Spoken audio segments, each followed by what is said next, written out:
Primeira carta de Paulo aos Tessalonicenses, capítulo 3. Nós vamos estudar o capítulo inteiro hoje, se Deus permitir. Acompanhe comigo a leitura da palavra de Deus. Por isso, não podendo esperar mais, achamos por bem ficar sozinhos em Atenas e enviar o nosso irmão Timóteo, ministro de Deus no Evangelho de Cristo, para fortalecer e animá-los na fé, a fim de que ninguém se inquiete com essas tribulações. Porque vocês mesmos sabem que fomos designados para isto. Pois, quando ainda estávamos com vocês, predissemos que íamos passar por aflições, o que de fato aconteceu e é do conhecimento de vocês. Foi por isso que, já não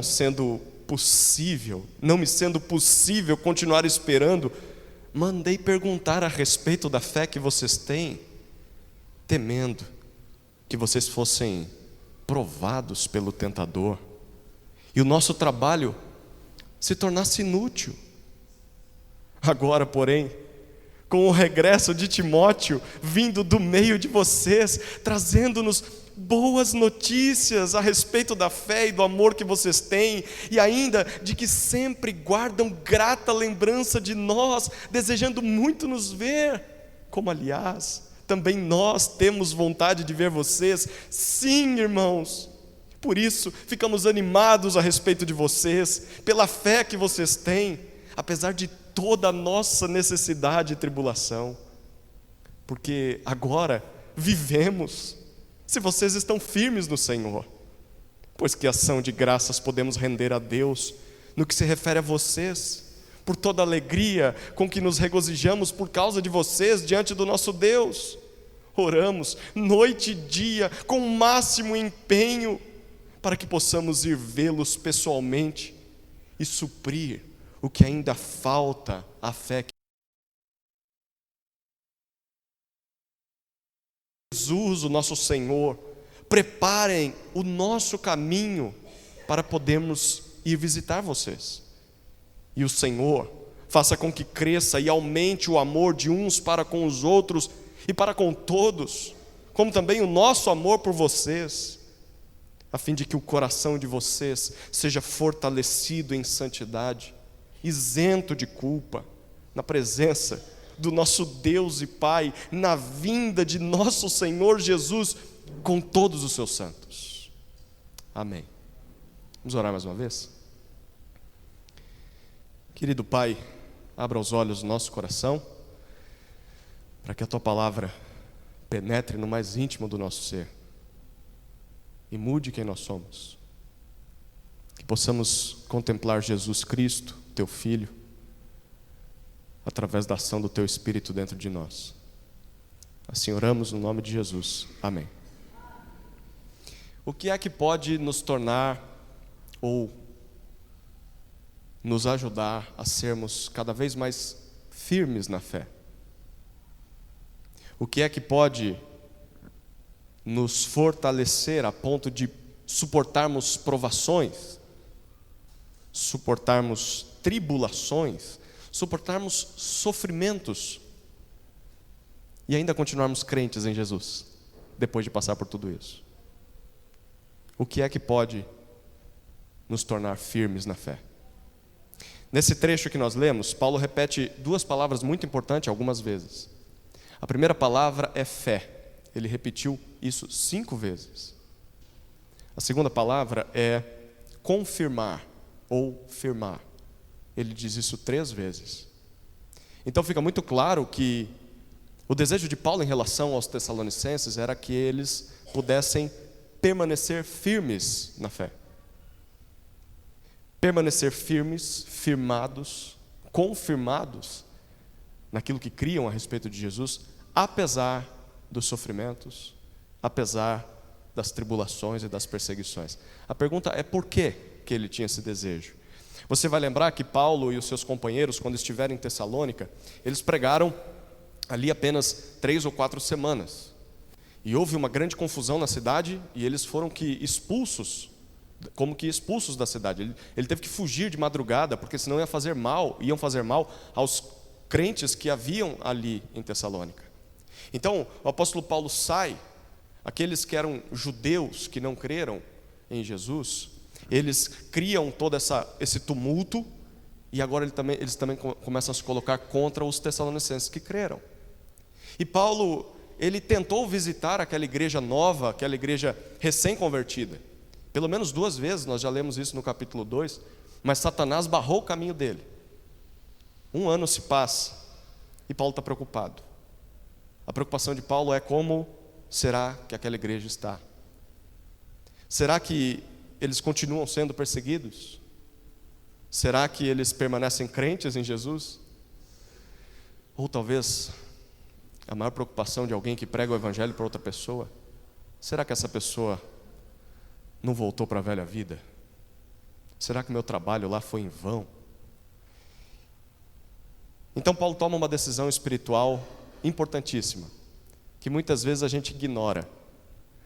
A decisão de Paulo foi a seguinte: bom, já que Satanás está se concentrando em me impedir de ir para lá, enquanto ele fita os olhos em mim, Timóteo, você vai pelo outro lado e vai para Tessalônica, que é o que acontece. Paulo usa o bom senso. Muitas vezes a gente fala, o diabo está me perseguindo, e é só ter bom senso, é só tomar a melhor decisão, ser prudente, e Paulo foi prudente. Paulo não podia ir, mas Timóteo conseguiu ir. Timóteo vai, encontra a igreja, e Timóteo volta. E Timóteo traz notícias da igreja. E aí, Timóteo, como a igreja está, Timóteo? Aquela igreja ainda existe? Aqueles irmãos que eu conheci por tão pouco tempo resistiram às perseguições? Como está a fé deles? Será que eles lembram da gente? Será que eles ainda continuam crentes em Jesus? Será que eles estão firmes na fé? É sobre isso que Paulo fala nesse trecho. Nesse trecho, Paulo apresenta ou dá os motivos do porquê ele mandou Timóteo e depois como foi o retorno e as notícias que Timóteo trouxe. E ao estudar essa passagem, a gente vai perceber que dá para identificar 3 necessidades que toda igreja, em qualquer lugar do mundo, em qualquer momento da história, 3 necessidades que toda igreja tem para que possa permanecer firme na fé.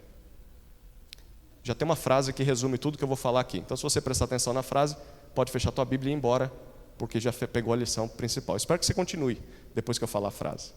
A frase é a seguinte: para permanecermos firmes na fé, precisamos de verdadeiros ministros do Evangelho. Segundo, precisamos de encorajamento mútuo. E terceiro, precisamos de orações espirituais. Para permanecermos firmes na fé, precisamos de verdadeiros ministros do Evangelho, encorajamento mútuo e orações espirituais. Ficou fácil, né? Então, a primeira necessidade que nós temos para permanecermos firmes na fé é de verdadeiros ministros do Evangelho. Todos nós precisamos. Versículos 1 a 5 mostram isso para nós. Vamos ver? Mais uma vez, acompanhe comigo a leitura.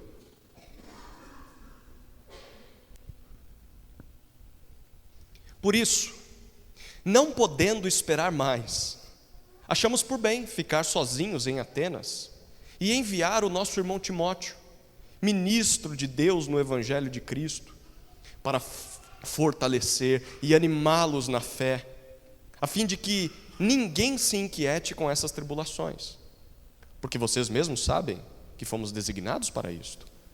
Pois quando ainda estávamos com vocês, predissemos que íamos passar por aflições, o que de fato aconteceu, e é do conhecimento de vocês. Foi por isso que, já não me sendo possível continuar esperando, mandei perguntar a respeito da fé que vocês têm, temendo que vocês fossem provados pelo tentador e o nosso trabalho se tornasse inútil. Para podermos permanecer firmes na fé, nós precisamos de verdadeiros ministros do Evangelho. Aqui o apóstolo Paulo conta o motivo de ter enviado Timóteo, e ele descreve a si mesmo e descreve Timóteo. Ele usa algumas palavras, algumas ideias que são interessantes, e a gente poderia resumi-las em 6 características de um verdadeiro ministro do Evangelho. Quem é um verdadeiro ministro do Evangelho? Bom, A primeira característica é que verdadeiros ministros do Evangelho não escondem suas fraquezas. Reparem no versículo 1, o comecinho do versículo 1. Paulo faz uma revelação pessoal. Ele diz: Timóteo foi enviado até vocês, porque eu e os que estão comigo aqui, no caso ele está se referindo a Silvano, Silas, que estava com ele, nós não podíamos mais suportar. Nós não aguentávamos mais. A distância, a falta de notícias a respeito de vocês tirou a nossa paz. Interessante, é o mesmo apóstolo Paulo que vai escrever para não andarmos ansiosos, né? Pois é, ele mesmo lutava com a ansiedade, com a distância, com a preocupação. Paulo era humano, como nós somos humanos. Paulo não precisava esconder a sua preocupação, não precisava esconder a sua saudade por aqueles irmãos, e nós também não precisamos. Verdadeiros ministros do Evangelho não temem ser vistos como seres humanos, como pessoas comuns, porque eles são isso.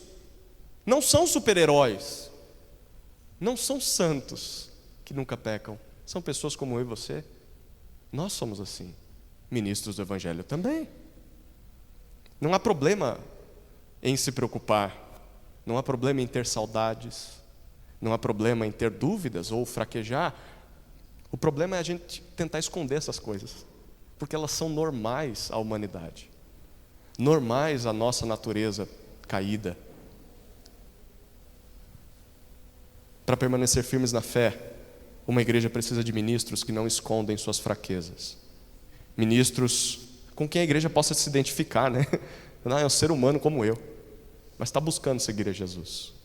Quão difícil é ser pastoreado por alguém que está em outro patamar de santidade. Você não consegue nem falar com a pessoa, você se sente constrangido.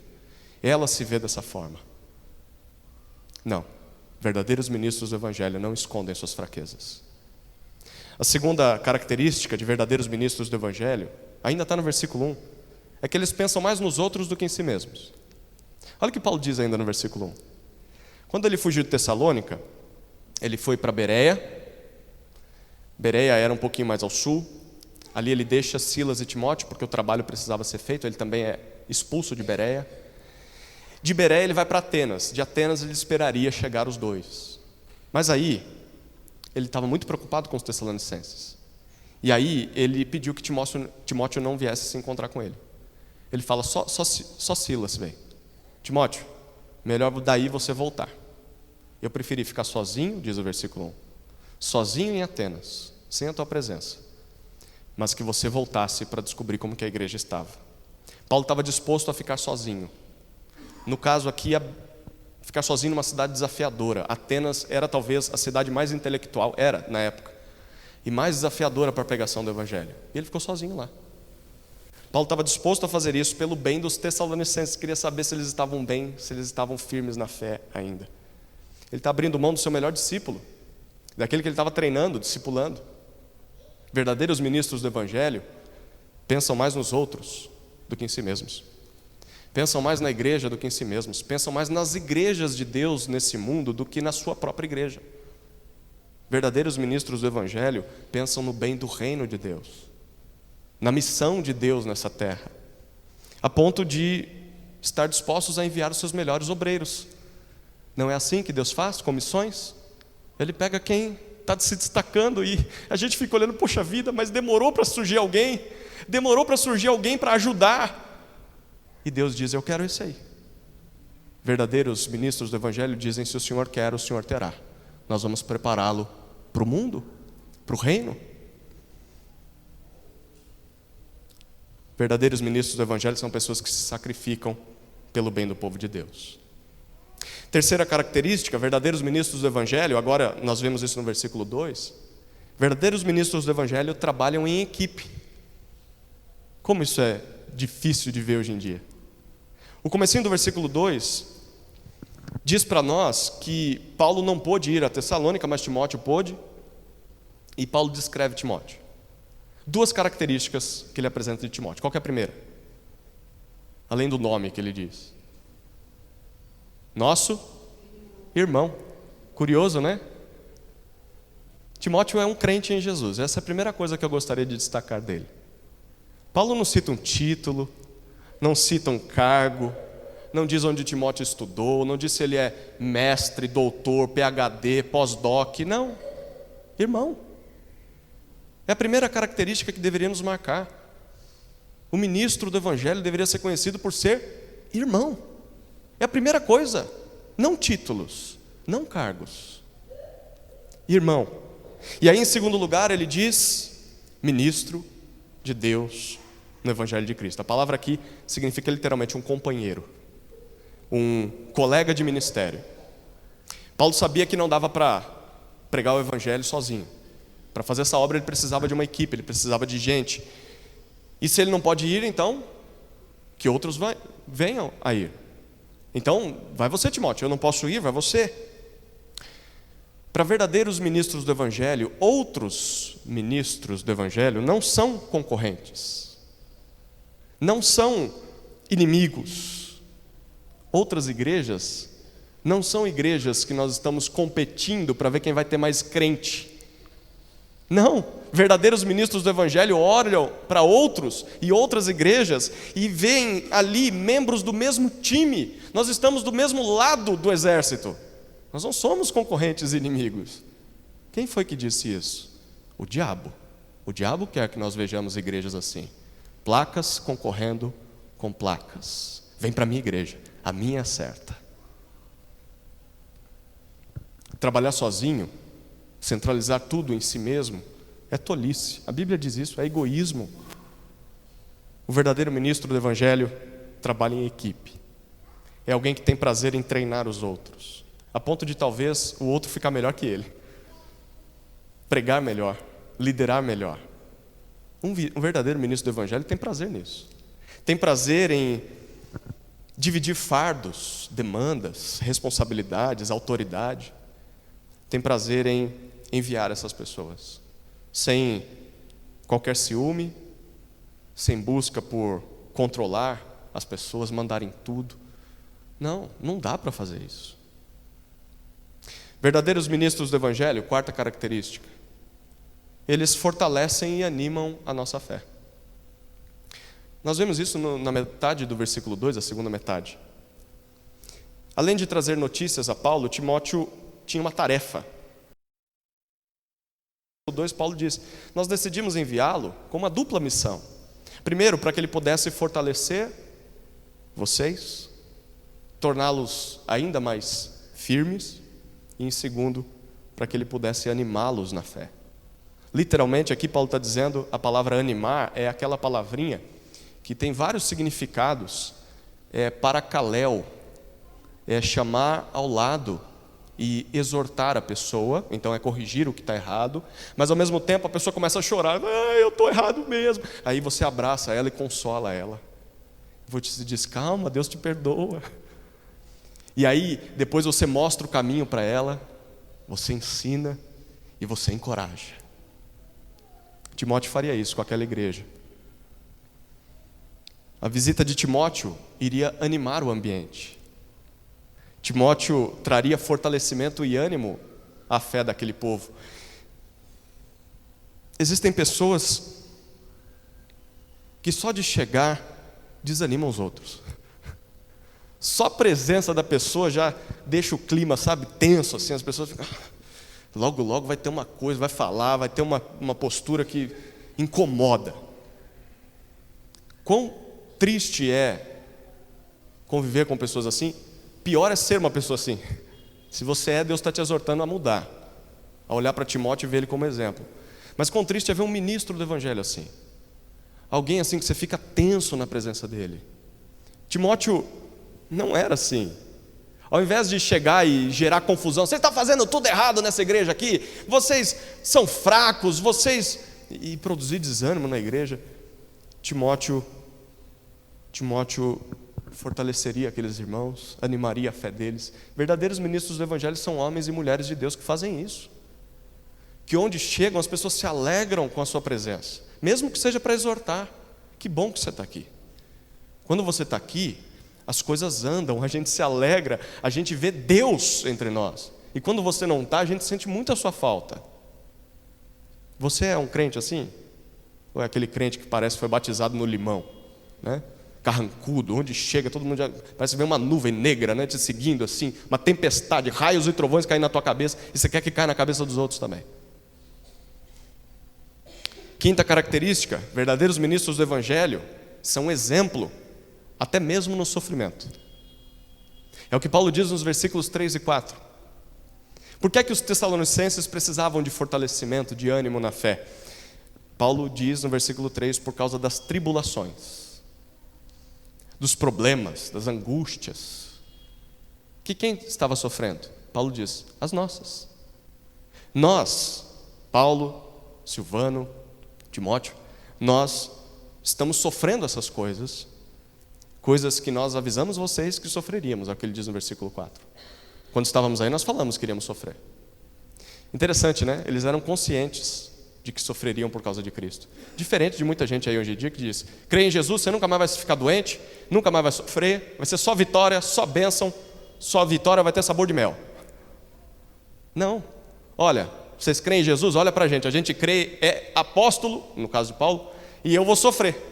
O pessoal vai querer me matar, eu vou ter que sair correndo daqui. E vocês também vão sofrer, se preparem. Verdadeiro ministro do Evangelho. Ele é realista. Ele prega a verdade para nós, mesmo que seja incômoda. Tribulações e aflições são coisas comuns à vida cristã. É mentira se alguém te diz que você nunca vai sofrer, principalmente por causa de Cristo. Essas coisas não devem nos surpreender. Quando elas acontecem, é esperado que elas estivessem lá. Não dá para fugir dessas coisas. Não devem nos desanimar. E quem deve nos lembrar disso?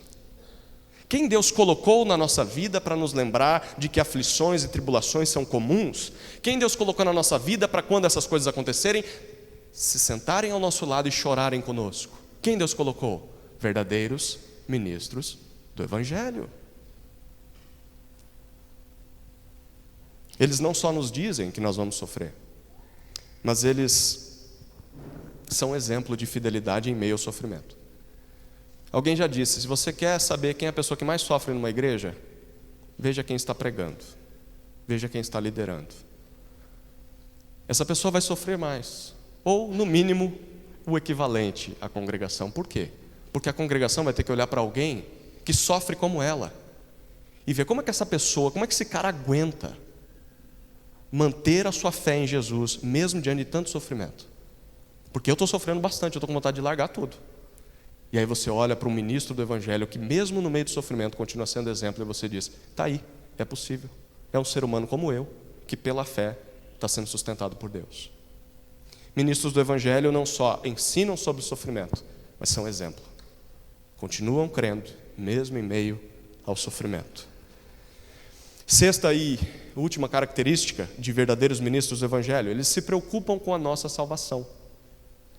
No versículo 5, Paulo diz que quando enviou Timóteo, ele tinha um temor em especial. Qual que era o medo dele? O que diz o versículo 5? Medo de que o tentador os tentasse. Ele usa a mesma palavra aqui, mas ele está se referindo a uma pessoa, ou melhor, a um ser em especial, que é aquele que já citou no capítulo 2, Satanás.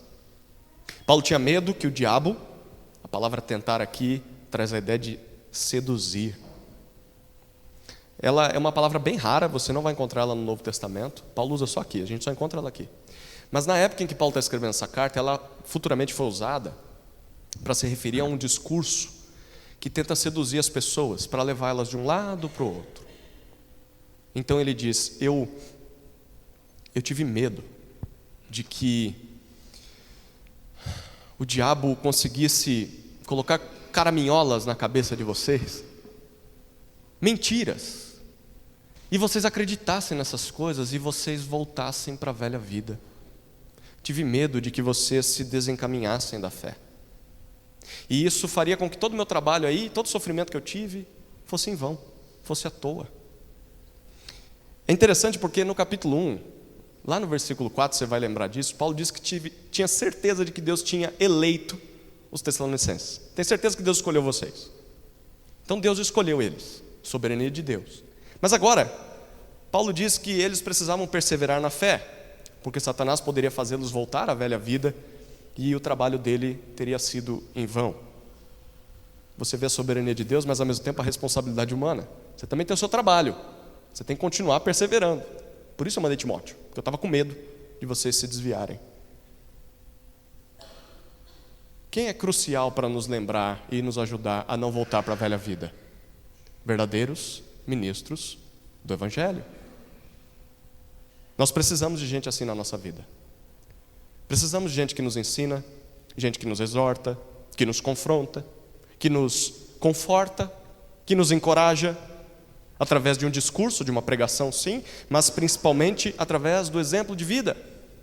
Gente que caminha ao nosso lado, gente cuja maior preocupação, o maior esforço seja a nossa salvação, gente que está preocupada com a nossa eternidade, não com o nosso dinheiro, gente que está preocupada com a nossa salvação e não com amizade necessariamente, que não está preocupado só com a recompensa que vai ter se servir a igreja, não está preocupado com números, porque fica buscando atrair milhares de pessoas, tanto faz se está pregando o evangelho ou não. A gente não precisa de gente com esse interesse, gente com interesse apenas em construções, em prédio. A gente precisa de gente com interesse na nossa salvação. Verdadeiros ministros do evangelho se preocupam com a nossa salvação. O que nós precisamos para permanecer firme na fé? Verdadeiros ministros do evangelho. Nós temos pessoas assim em nossa igreja? Como você tem reagido a essas pessoas? Tem se submetido a essa liderança? Tem amado essas pessoas? Tem ouvido o seu ensino? Tem imitado o seu exemplo? Segunda necessidade que nós temos para permanecermos firmes na fé: nós precisamos de encorajamento mútuo. Encorajamento mútuo. Nós vamos ver isso nos versículos 6 a 8, nós vamos lendo aos pouquinhos aqui. Nesse trecho aqui, Paulo fala sobre o retorno. Como é que foi quando Timóteo voltou? Qual foi o relatório de Timóteo? Como é que Paulo reagiu a isso? Então ele faz duas afirmações aqui. A primeira está no versículo 6. Timóteo nos trouxe boas notícias sobre vocês. Olha o que ele diz no versículo 6. Agora, porém, com o regresso de Timóteo, vindo do meio de vocês, trazendo-nos boas notícias a respeito da fé e do amor que vocês têm, e ainda de que sempre guardam grata lembrança de nós, desejando muito nos ver, como aliás também nós temos vontade de ver vocês. Paulo diz aqui no versículo 6 que enquanto aguardava o retorno de Timóteo, ele estava esperando. E aí, quando você lê o livro de Atos, você no capítulo 17 de Atos vê Paulo em Atenas, e ele pregou o evangelho em Atenas, mesmo esperando Timóteo voltar. Depois de Atenas, ele se dirigiu mais ao sul e foi até Corinto, Atos capítulo 18. E em Corinto foi onde Timóteo o encontrou novamente. Qual foi o relatório de Timóteo quando encontrou Paulo? O versículo 6 diz: você trouxe boas notícias. Timóteo trouxe boas notícias a respeito de vocês. E ele traz 3 boas notícias. Primeiro, sobre a fé deles. Diz o versículo 6. Os tessalonicenses continuavam crentes em Jesus, apesar dos sofrimentos, apesar das perseguições, coisas que eles sofreram, como a gente viu no sermão passado, dos próprios patrícios, os próprios conterrâneos. Eles continuavam crentes. Imagine um pouquinho você estando na situação dos tessalonicenses. Talvez você se identifique com isso. Pessoas com quem você cresceu, talvez amigos de infância, parentes próximos, pessoas que você ama muito, e essas pessoas simplesmente se colocam contra você só porque você decidiu seguir a Jesus. Só porque você agora ama Jesus, e essas pessoas se colocam contra você. Parece surreal isso aqui, não parece? Mas acontece. Acontece. Talvez esteja acontecendo com você. Bom, tem 2 aplicações para nós aqui. A primeira: não se surpreenda, porque você não é o primeiro e nem vai ser o último. Começou há muito tempo atrás. Os próprios tessalonicenses já sofreram isso. Segunda aplicação: não desista. É possível permanecermos firmes na fé, mesmo debaixo de ameaças, mesmo debaixo de ataques, mesmo debaixo de armadilhas, porque os tessalonicenses são um exemplo disso. Eles continuaram e tinham só 3, 4 semanas de Bíblia, não tinham mais. E eles continuaram. Segunda boa notícia sobre o amor, Paulo diz, ainda no versículo 6. Ele, no versículo 6, diz: agora, porém, com o regresso de Timóteo, vindo do meio de vocês, trazendo boas notícias a respeito da fé e do amor que vocês têm. Uma das maiores consequências da incredulidade, ou do paganismo, da idolatria que nós vemos nesse mundo, ou até mesmo do ateísmo, as pessoas que não creem, uma das maiores consequências é o egoísmo. As pessoas vão pensar só nelas. A autonomia, você não depende de ninguém, você quer fazer tudo por conta própria, você só pensa em você. Não parece a palavra dos nossos dias? Autonomia, egoísmo. As pessoas pensam só em si, no seu próprio lucro, no seu próprio benefício. Só Jesus pode mudar isso. Só Jesus pode transformar pessoas egoístas, que vivem só por si mesmas, e transformar essas pessoas em pessoas que amam. Pessoas que se sacrificam, que se preocupam, que se importam em favor dos outros. A pergunta é: por que Jesus pode fazer isso? Porque Deus é amor. E Deus entregou o seu próprio Filho para morrer em nosso lugar e nos salvar, não é o que diz João 3,16? Porque Deus amou. Então, todo aquele que é amado por Deus em Jesus Cristo, sem merecer, nenhum de nós aqui merecia ter sido amado. Todo aquele que é amado aprende a amar os outros. É uma resposta natural. Eu vou amar como eu fui amado. Deus me amou sem que eu merecesse. Então agora eu começo a olhar para as pessoas e ver que elas também não merecem. Mas eu também não merecia. E Deus me chama a amar essas pessoas. E os Tessalonicenses, Paulo diz, continuavam assim. Essa é uma marca de que uma igreja está sendo ação da mão e da presença de Jesus. É o amor. Quando uma igreja deixa de amar, é porque Jesus já saiu dessa igreja há um bom tempo já. Terceira boa notícia, ele diz, ainda no versículo 6, nós recebemos, Timóteo veio trazendo boas notícias a respeito da fé e do amor que vocês têm, e ainda de que sempre guardam grata lembrança de nós, desejando muito nos ver. Como, aliás, nós também temos muita vontade de ver vocês. Paulo diz que Timóteo trouxe boas notícias sobre o carinho daquela igreja. Os Tessalonicenses nutriam dois sentimentos aqui. Primeiro, eles tinham uma grata lembrança, eles tinham boas lembranças, boas memórias. E segundo, eles tinham muito desejo de rever Paulo, Silas e o próprio Timóteo. E ele diz: isso é recíproco, a gente também tem desejo de ver vocês. A melhor notícia que um ministro do Evangelho pode receber do seu rebanho é que as suas ovelhas continuam na fé, continuam crentes. Suas ovelhas, apesar dos sofrimentos, continuam crentes. Segundo, que elas continuam amando aos outros, como foram amados por Deus. E terceiro, que elas têm carinho por Ele mesmo.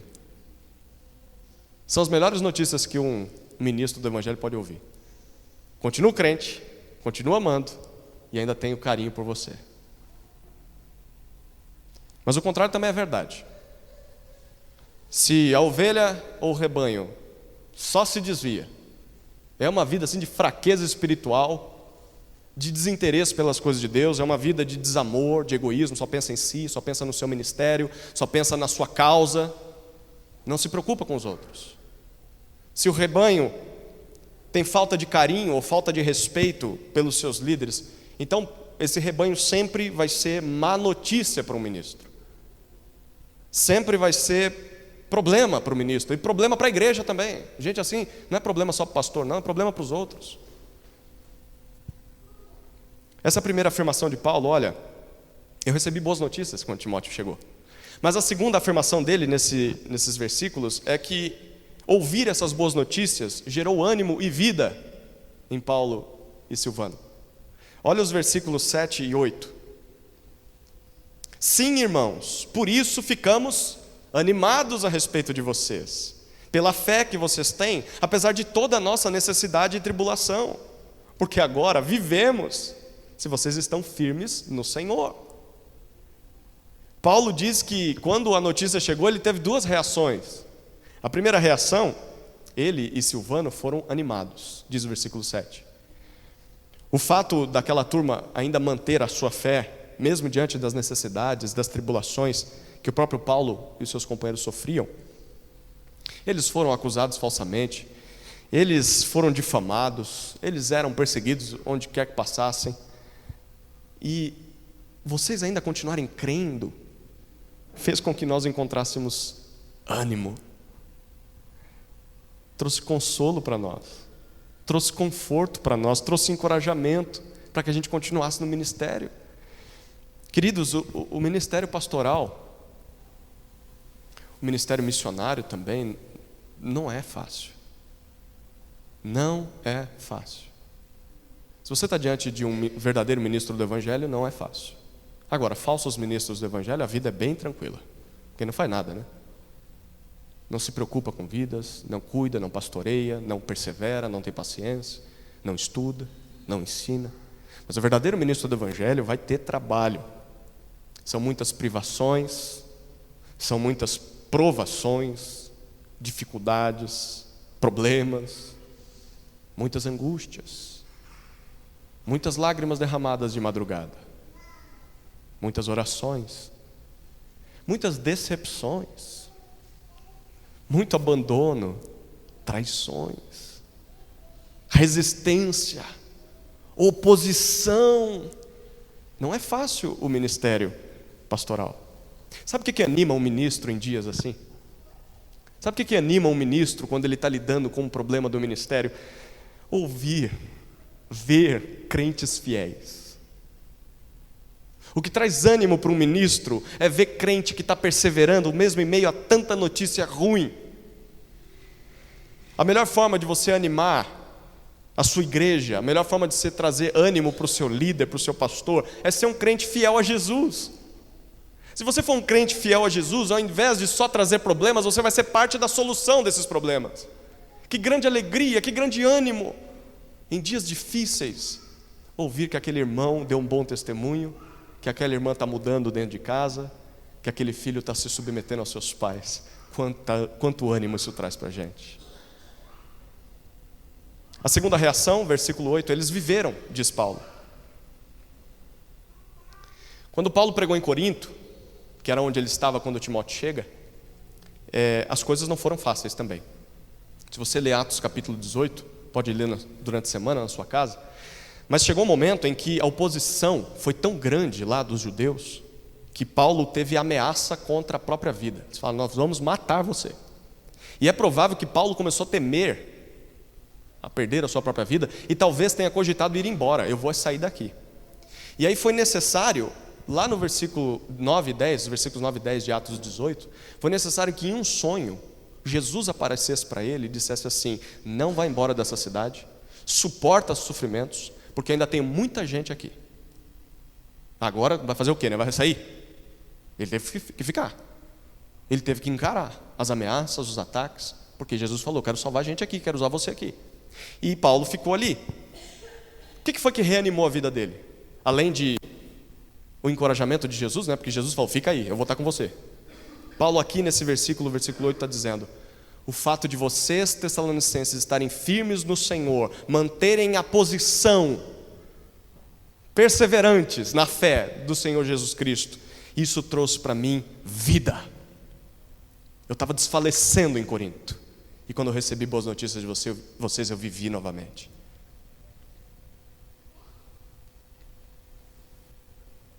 Crentes fiéis são parte do combustível de Deus para reviver obreiros. Você é um crente fiel? Se você é um crente fiel, você é combustível para animar aquele que prega a palavra para você, para animar o seu líder de grupo. Se você é uma crente fiel, você é combustível para o seu marido. Se você é um marido fiel, você é combustível para a tua esposa, para os seus filhos. Se você é um filho temente a Deus, você é um combustível para os seus pais continuarem. Permanecermos firmes na fé passa por encorajamento mútuo. Nós precisamos disso. Os tessalonicenses precisavam de Paulo e de Timóteo. Timóteo foi lá, encorajou eles e tal. Mas Paulo e os seus companheiros também precisavam dos tessalonicenses, para que eles pudessem se sentir animados, vivos em meio às dificuldades do ministério.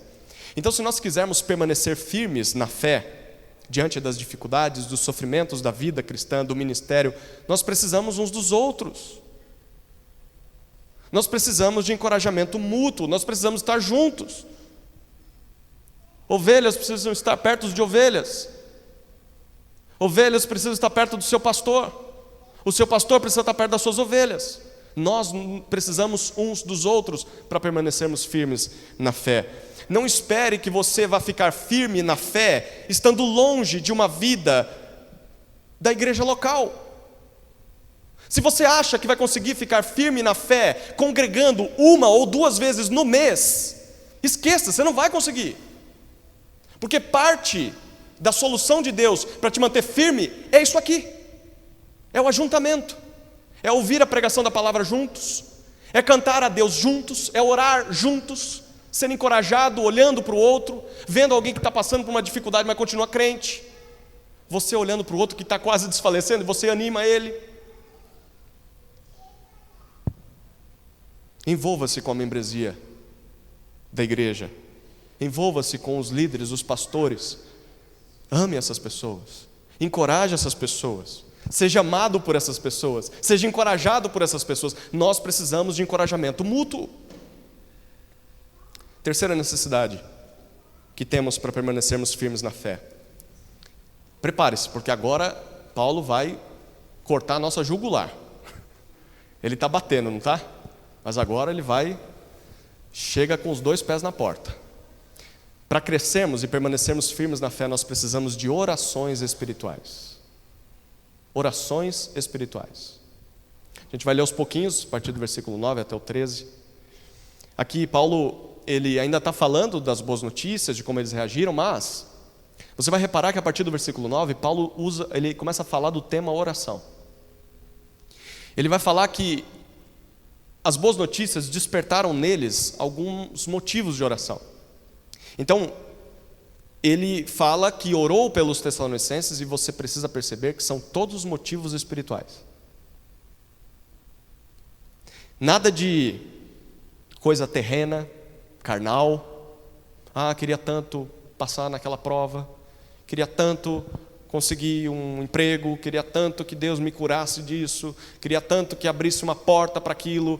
Não que essas coisas sejam erradas, pedir por elas não é errado, nós devemos e podemos, porque Deus é o nosso Pai, Ele nos ouve. Mas muitas vezes a gente só para nessas coisas, né? A gente não sabe orar espiritualmente, a gente só sabe pedir as coisas da terra. Bom, agora Paulo vai ensinar a gente a orar espiritualmente. Orar por coisas além dessa vida, coisas que importam no céu. Tá bom, então para permanecermos firmes na fé, as nossas orações precisam ser espirituais. Como são orações espirituais? Há pelo menos 5 elementos que Paulo coloca aqui. 5 elementos espirituais que devem estar presentes na nossa oração. Primeiro elemento espiritual está no versículo 9. Gratidão por outros crentes. Olha o que ele diz no versículo 9.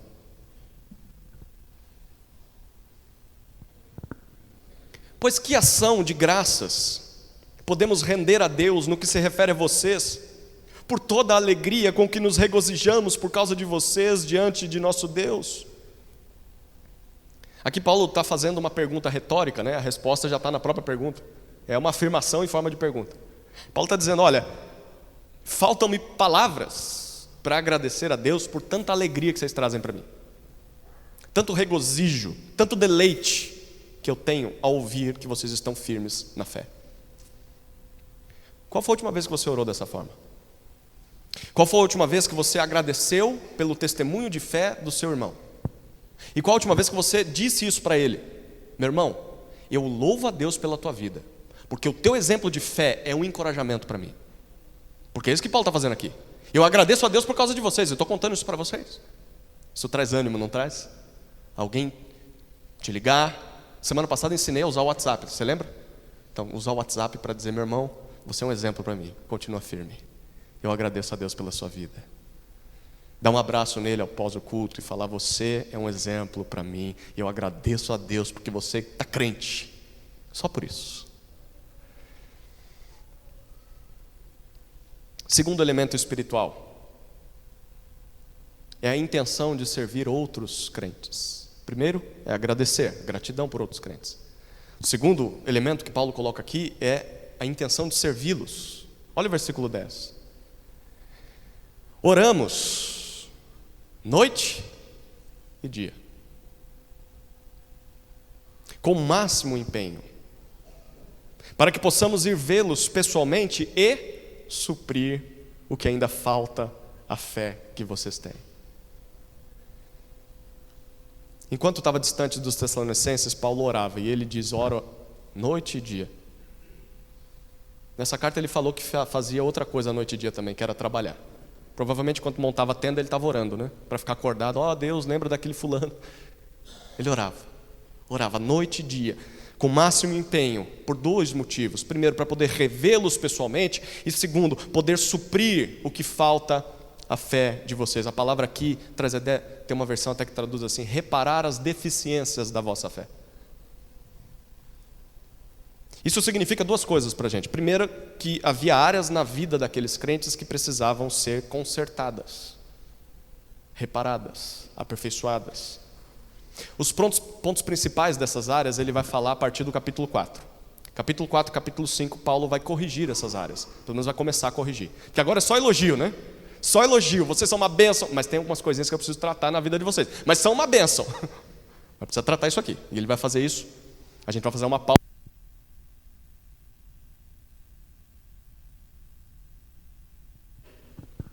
Voltou aqui. Foi você, Abner? Você quer que eu pare de pregar, Abner? Eu ia exortar o Abner agora, então. Nós vamos fazer uma pausa. O Alexandre prega semana que vem. Depois a gente volta para pegar a segunda parte da carta. Então Paulo vai consertar algumas coisas na vida deles. Então, o primeiro significado é isso. Havia áreas que precisavam ser tratadas. Mas o segundo é que para que isso pudesse ser suprido, o que Paulo diz? Eu preciso estar aí, pessoalmente. Eu preciso ver vocês. Isso tem algumas aplicações para nós. A primeira aplicação é que todos nós precisamos ser aperfeiçoados na fé. Todos nós precisamos crescer no conhecimento da palavra, todos nós precisamos crescer na prática da palavra. Aprender, crescer.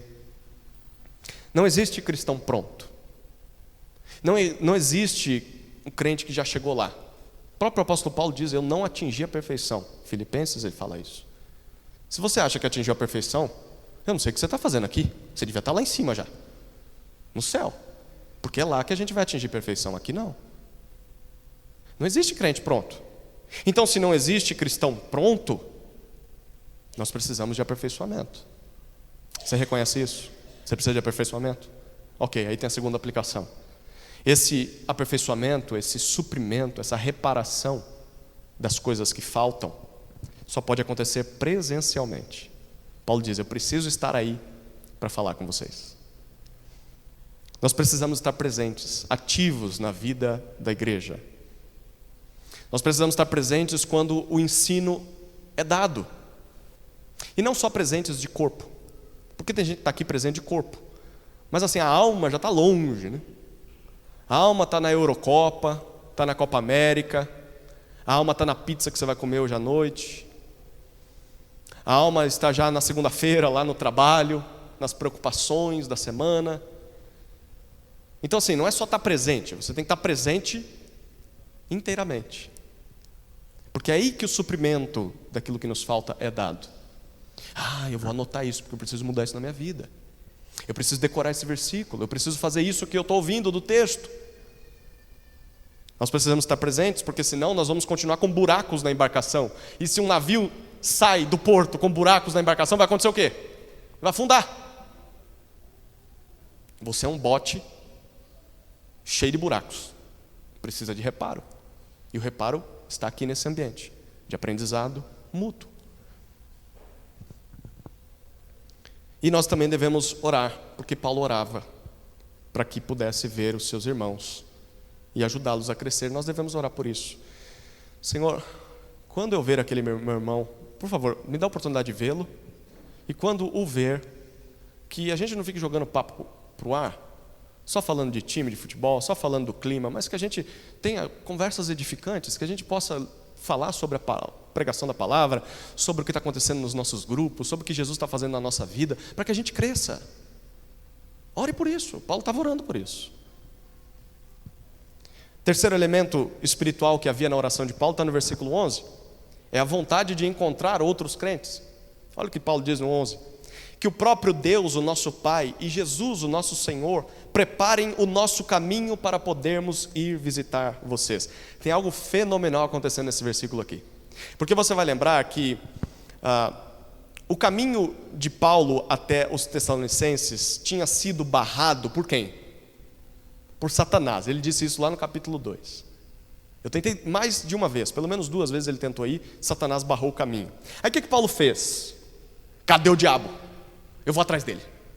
Vamos marcar um encontro com o diabo, culto de libertação de possessão demoníaca. Então 7 horas o diabo, a gente tem um encontro marcado aqui na igreja, o diabo tem que vir aqui, tá bom? Quando você ouve alguém falando que vai ter culto de expulsar demônio, a pessoa também está marcando um horário com o demônio, né? Porque o demônio tem que estar lá. Então, foi isso que Paulo fez? Cadê o diabo? Eu vou atrás dele. Por que você está me atrapalhando? O que você quer comigo? Foi isso que Paulo fez? Eu preciso mapear o território espiritual para ver quem são os demônios que mandam aqui. Foi isso que Paulo fez? Não foi isso que Paulo fez. Paulo não foi atrás do diabo. Paulo não deu o microfone para o diabo. Paulo não deu ibope para o diabo. Paulo não interrogou o diabo. Paulo não declarou algo em nome de Jesus para que o diabo não ficasse na frente dele. Paulo não amarrou o diabo. Sabe o que Paulo fez? Ele orou. O versículo 11 está dizendo: eu orei a Deus e a Jesus. Interessante, ele coloca Deus Pai e Jesus o Senhor no mesmo pé de igualdade, está vendo? Eu orei, nós oramos ao Pai e ao Filho. Se você estiver diante de um testemunho de Jeová, use esse texto aqui, porque esse eles não mudaram não na Bíblia deles. Jesus e Deus, Pai, são Deus igualmente. Paulo orava para os dois. E Paulo diz: eu orei para que o Deus Trino abrisse caminho. E eu vou tentar mais uma vez, é isso que ele diz. Eu orei para que Deus abra o caminho e eu vou fazer a minha parte. Eu vou tentar de novo encontrar com vocês. Queridos, nunca se esqueçam, se Deus deseja que o seu povo viva unido, Deus deseja isso, não deseja? Quão bom e agradável é que os irmãos vivam em comunhão. Deus deseja isso.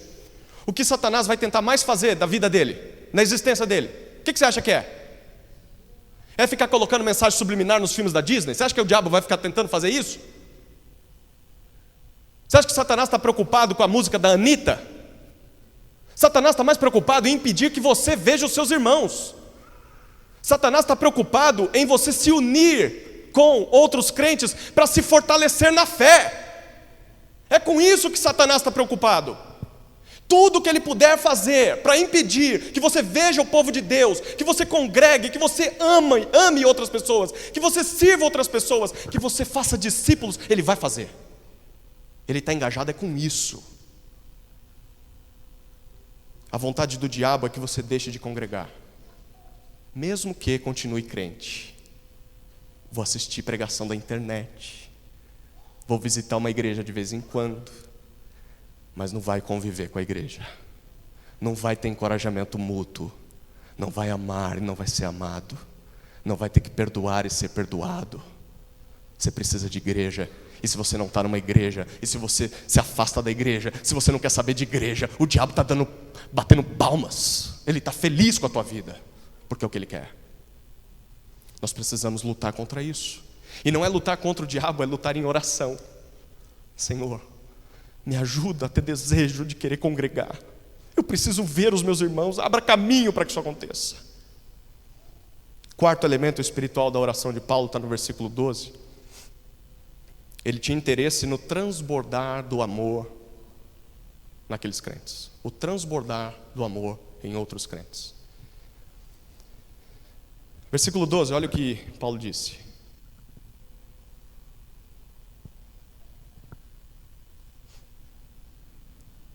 E o Senhor faça com que cresça e aumente o amor de uns para com os outros e para com todos, como também o nosso amor por vocês. No versículo 6, Paulo disse que eles já tinham amor, não foi? Quando ele recebeu boas notícias, vocês têm amor, têm fé, têm amor. tem lembrança da gente, tem desejo em nos ver. Mas agora Paulo diz que esse amor, ele pedia para o Senhor Jesus que Jesus fizesse esse amor crescer ainda mais. E ele usa duas palavras interessantes aqui.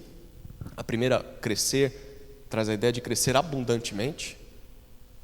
E aumentar é além do suficiente. Então assim, a ponto de transbordar. Amor por quem? Ele coloca 3 tipos de relacionamentos. Primeiro, diz o versículo 12: o seu amor para com os outros. Não é isso? Provavelmente está se referindo aos próprios crentes.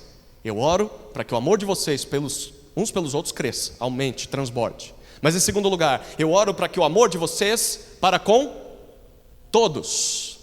Agora, provavelmente Paulo está pensando nos de fora, nos descrentes, não só crentes, mas descrentes. As pessoas da sua família, seus vizinhos, seus amigos, colegas de trabalho. Mas também os opositores, os patrícios que os perseguiam. Eu oro para que o amor de vocês pelos seus inimigos cresça. E aí ele termina dizendo: e oro também para que o nosso próprio amor para com vocês cresça. Porque amar o rebanho não é fácil, não.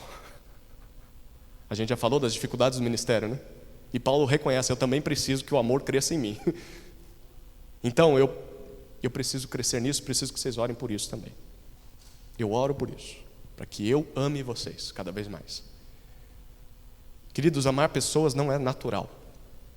Não é. Por mais que pareça natural, não é natural. Tanto é que na sua carta a Tito, Paulo diz que Tito deveria ensinar as mulheres mais velhas a serem mestras do bem, serem mulheres piedosas, capazes de ensinar as mais jovens a amarem seus maridos, seu marido e filhos. Uma mulher mais jovem precisa aprender a amar o marido e o filho. O marido a gente até entende, né? É um cara difícil, diferente, criado por outra mãe.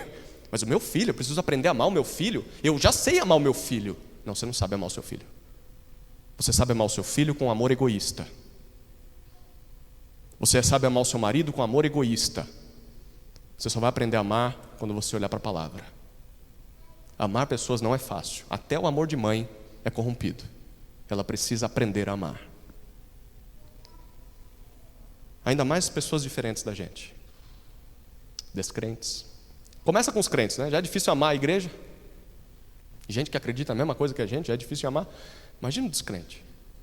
Aquele que faz mal, aquele que pisa no nosso calo, aquele que quer derrubar você na empresa, quer tomar o teu lugar. Aquele que te persegue, aquele que te ameaça, aquele que quer acabar com a tua vida. Quer ver você na lama. Difícil amar essas pessoas. É difícil amar o pastor. É difícil amar as ovelhas. Não é comum isso. O comum é nós amarmos a nós mesmos. E talvez se a gente puder amar mais alguém, a gente ama aqueles que são iguais a nós. Mas diferente a gente não ama, não. Por isso nós precisamos orar, como Paulo estava orando, pedindo ao Senhor Jesus que Ele fizesse isso. Nós dependemos de Jesus para amar mais. Jesus, que eu ame mais, me ajude. Mas ao mesmo tempo a gente precisa agir. A gente precisa se esforçar para servir o diferente, para amar o diferente. Deus espera que esse amor transborde entre nós. Deus não se contenta com menos, Ele quer transbordar. Quinto e último elemento espiritual que estava presente na oração de Paulo deve estar presente na nossa. É o desejo pela santificação dos outros crentes. É assim que o texto termina no versículo 13, olha lá.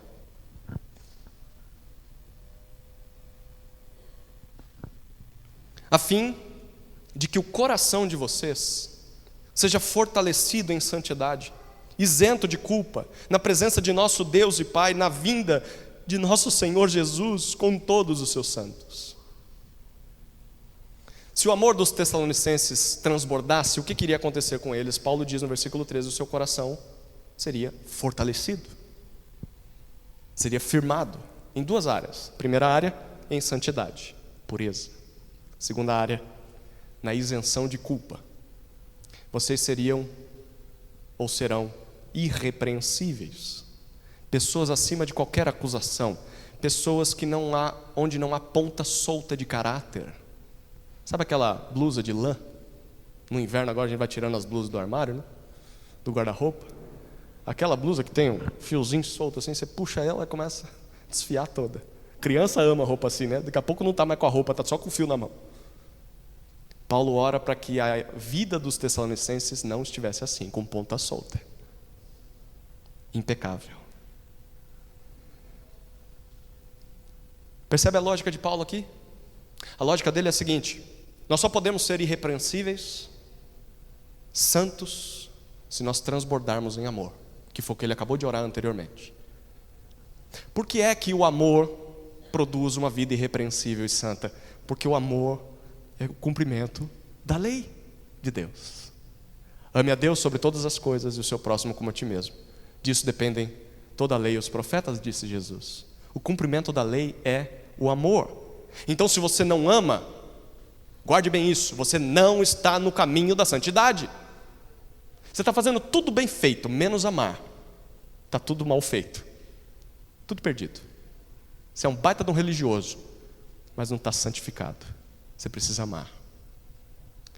Isso é muito importante para a vida nessa terra, mas Paulo olha para o futuro. No final do versículo 13 ele fala sobre quando o nosso Senhor Jesus voltar. Era para onde ele olhava. Ele diz: nesse dia nós estaremos diante de Deus e nós veremos todos os santos. E aqui no Novo Testamento a palavra santo se refere aos crentes que morreram, crentes do passado que já estão com Jesus. Repare, a maior preocupação de Paulo aqui não era satisfazer as expectativas que os tessalonicenses tinham. A maior preocupação dele não era satisfazer os desejos daquela igreja. Que tipo de pastor eles gostariam de ter? Que tipo de ministério? Eu vou fazer uma pesquisa para ver o que eles preferem que eu faça, porque eu quero ser assim, alguém agradável a eles. Eu quero ser alguém que eles aplaudam. Eu não quero ser demitido por eles. Não quero perder o meu emprego. Então assim, eu tenho que agradar todo mundo. Não era isso que Paulo pensava. A maior preocupação de Paulo era ajudar essa igreja a crescer em amor e em santidade, porque ele não olhava só para ela. Paulo olhava para a eternidade, para o dia do retorno de Cristo, a quem ele deveria prestar contas diante de Deus e de Cristo Jesus, que há de julgar vivos e mortos pela sua manifestação e seu reino. Pregue a palavra. Era isso que Paulo lembrava. Eu preciso lembrar de que essas pessoas estarão diante de Deus no juízo final, e eu também, e eu vou prestar contas por elas. Para permanecermos firmes na fé, nós precisamos de orações espirituais. Queridos, o que é que pode nos tornar firmes na fé? Diante dos sofrimentos, das provações, das tribulações? Para permanecermos firmes na fé, precisamos de verdadeiros ministros do Evangelho, precisamos de encorajamento mútuo e precisamos de orações espirituais. Para fechar minha fala aqui, é verdade que no mundo nós sofremos por causa de Cristo. Paulo reconheceu isso, os tessalonicenses sofriam. É verdade que você sofre até nas mãos dos seus patrícios, talvez gente que você ama e é uma pedra no teu sapato. Não aceita a tua vida de fé. É verdade que nesse mundo nós também somos separados de irmãos que nós amamos tanto, e nós somos separados contra a nossa vontade. Há momentos em que as pessoas se mudam de uma cidade para outra, né? A gente vê um amigo de infância, aquele discipulador, foi embora. Talvez limitações físicas nos impedem agora de ver as pessoas como nós víamos antes. Talvez o impedimento do diabo, há uma doença, a morte. Não veremos mais esse irmão. Como que vai ser minha vida agora? É verdade que nesse mundo nós também até somos tentados pelo tentador. O diabo que faz de tudo para que a gente abandone a fé, para que a gente abandone a igreja. Mas em meio a tudo isso, nós temos uma certeza inabalável. E a certeza inabalável está no versículo 13. O nosso Senhor Jesus voltará. Paulo tinha essa certeza. E por mais que todas essas coisas nos façam sofrer, nos façam sangrar, nos façam tremer, sacodem as estruturas, façam a gente ficar abalado por causa da obra de Jesus na cruz, Ele vai nos apresentar a Deus Pai, santos e irrepreensíveis, porque o seu sangue nos purifica de todo pecado. Essa é a certeza que nos dá esperança nessa vida. Apesar das nossas fraquezas, apesar dos ataques de Satanás, os santos, os crentes que já morreram, já estão com Cristo. Paulo diz, quando Jesus voltar, Ele vai voltar com os santos. Aquele povo já está no céu. A gente vai ver esses crentes quando Jesus voltar. Essas pessoas que morreram crendo, mesmo sofrendo, são exemplo para nós de que é possível permanecer firme na fé, mesmo diante de tanta dificuldade, porque Deus nos cuida, Deus nos protege pela graça em Jesus. Esses crentes que morreram e estão com Cristo são um modelo de que, se a gente confiar em Jesus e se aproveitar dos presentes que Ele nos deu, a gente vai conseguir manter a nossa fé firme e inabalável. Se a gente aproveitar os verdadeiros ministros do Evangelho que Deus deu para a gente, se a gente aproveitar o encorajamento mútuo que a gente tem, se a gente aproveitar as orações espirituais que a gente deveria estar fazendo, a gente vai continuar firme na fé. E sabe onde você vai encontrar isso? Você não vai encontrar isso no programa do Danilo Gentili. Você não vai encontrar isso no YouTube. Você não vai encontrar isso num livro. Você não vai encontrar isso no último coach que surgiu. Você não vai encontrar isso numa roda de terapia. Você vai encontrar isso na igreja. É na igreja que você tem verdadeiros ministros do Evangelho. É na igreja que há verdadeiro encorajamento mútuo. É na igreja em que você vai ouvir e fazer orações espirituais. Em nenhum outro lugar você vai encontrar essas coisas. Então, para que você permaneça firme na fé, você precisa da igreja. Que nós sigamos o exemplo desses crentes. E quando Jesus voltar, a gente dê um abraço, não só em Jesus, mas um abraço nesses crentes. E a gente vai se entender quando a gente olhar um para o outro, né? Eu sei o que você sofreu. E ele vai dizer, eu sei o que você sofreu. Mas eu também sei em quem você creu. Eu sei em quem você creu também. Nós cremos neste.